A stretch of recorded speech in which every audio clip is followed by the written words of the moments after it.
अल्लाहुम्मा सल्लि अला सय्यिदिना व मौलाना मुहम्मद व बारिक वसल्लिम बारिक तआला सलात व सलाम पढ़ अपनी बारगाह में कबूल फरमा। आका अलैहि सलातो व सलाम की बारगाह में हदिया पेश करते हैं, कबूल फरमा।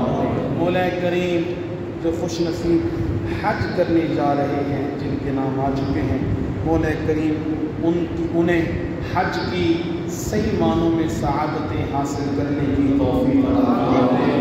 उनके सदक़ा से मौला हमें भी हज बैतुल्लाह की सआदत नसीब फरमा, हमारे लिए भी असबाब पैदा फरमा।